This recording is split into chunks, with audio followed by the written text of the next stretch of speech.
The complete works of Swami Vivekananda, Raj Yoga, Chapter 3, Prana, Part 1. Pranayam is not as many think, something about the breath. Breath indeed has very little to do with it. If anything, breathing is only one of the many exercises through which we get to the real pranayam. Pranayam means the control of prana. According to the philosophers of India, the whole universe is composed of two materials, one of which they call Aksh. It is the omnipresent, all-penetrating existence. Everything that has form, everything that is a result of combination is evolved out of this Aksh. It is the Aksh that becomes the air, that becomes the liquids, that become the solids. It is the Aksh that becomes the sun, the earth, the moon, the stars, the comets. It is the Aksh that becomes the human body, the animal body, the plants, every form that we see. Everything that we can sense, everything that exists, it cannot be perceived. It is so subtle that it is beyond all ordinary perception. It can only be seen when it becomes gross. That is when it takes form. At the beginning of creation, there is only this Aksh. At the end of the cycle, the solids, the liquids and the gases all melt into Aksh again. And the next creation similarly proceeds out of this Aksh. By what power is this Aksh manufactured into this universe? By the power of Prana. Just as Aksh is the infinite, omnipresent material of this universe, so is the Prana, the infinite, omnipresent manifesting power of this universe. At the beginning and at the end of a cycle, everything becomes Aksh. And all the forces that are in the universe resolve back into the Prana. In the next cycle, out of this Prana is evolved everything that we call energy, everything that we call force. It is the Prana that is manifesting as motion. It is the Prana that is manifesting as gravitation, as magnetism. It is the Prana that is manifesting as the actions of the body, as the nerve currents, as thought force. From thought down to the lowest force, everything is but the manifestation of Prana. The sum total of all forces in the universe, mental or physical, when resolved back into their original state, is called Prana. When there was neither ought nor not, when darkness was covering darkness, what existed then? That Aksha existed without motion. The physical motion of the Prana was stopped, but it existed all the same. At the end of the cycle, the energy is now displayed in the universe, quietened down and become potential. At the beginning of the next cycle, they start up, strike upon the Aksh, and out of the Aksh evolve these various forms. And as the Aksh changes, this Prana changes also into all these manifestations of energy. The knowledge and control of this Prana is really what is meant by Pranayam. This opens to us the door to almost unlimited power. Suppose, for instance, a man understood the Prana perfectly and could control it. What power on earth would not be his? He would be able to move the sun and the stars out of their places, to control everything in the universe, from the atoms to the biggest suns, because he would control the prana. This is the end and aim of pranayama. When the yogi becomes perfect, there will be nothing in nature not under his control. If he orders the gods or the souls of the departed to come, they will come at his bidding. All the forces of nature will obey him as slaves. When the ignorant see these powers of the yogi, they call them the miracles. One peculiarity of the Hindu mind is that it always inquires for the last possible generalization, leaving the details to be worked out afterwards.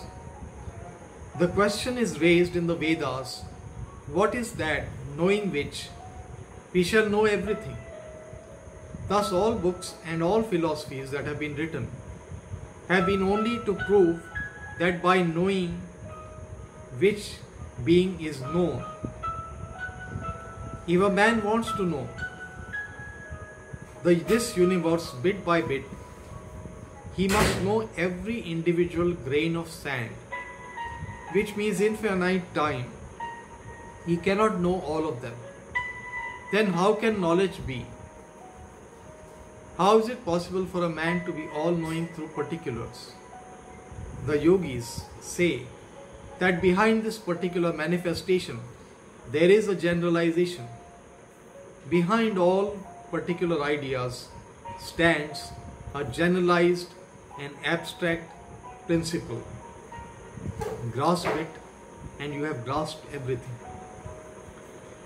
Just as this universe, this whole universe has been generalized into the Vedas, into one absolute experience, he who has grasped that existence has grasped the whole universe, so that all the forces have been generalized into this prana, and he who has grasped the prana has grasped all the forces of the universe, mental or physical. He who has controlled the prana has controlled his own mind and all the minds that exist. He who has controlled the prana has controlled this body and all the bodies that exist, because the prana is the generalized manifestation of the force. How to control?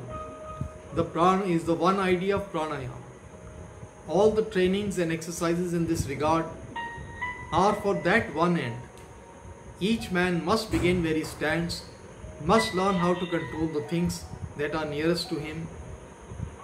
This body is very near to us, nearer than anything in the external universe, and this mind is the nearest of all. The prana which is working this mind and body is the nearest to us of all the prana in this universe. This little wave of the prana, which represents our own energies, mental and physical, is the nearest to us of all the waves of the infinite ocean of prana. If we succeed in controlling that little wave, then alone we can hope to control the whole of prana. The yogi who has done this gains perfection. No longer is he under any power. He becomes almost almighty, almost all-knowing. We see sects in every country that have attempted to control prana. In this country, there are mind healers, faith healers, spiritualists, Christian scientists, hypnotists, etc. And if we examine these different bodies, we shall find at the back of each this control of the prana, whether they know it or not. If you boil all their theories down, the residuum will be that it is the one and the same force they are manipulating, only unknowingly. They have stumbled upon the discovery of a force and are using it unconsciously without knowing its nature. But it is the same as a yogi uses, which becomes from prana. The prana is a vital force in every being. Thought is the finest and highest action of prana. Thought, again, as we see, is not all. There is also what we call instinct or unconscious thought.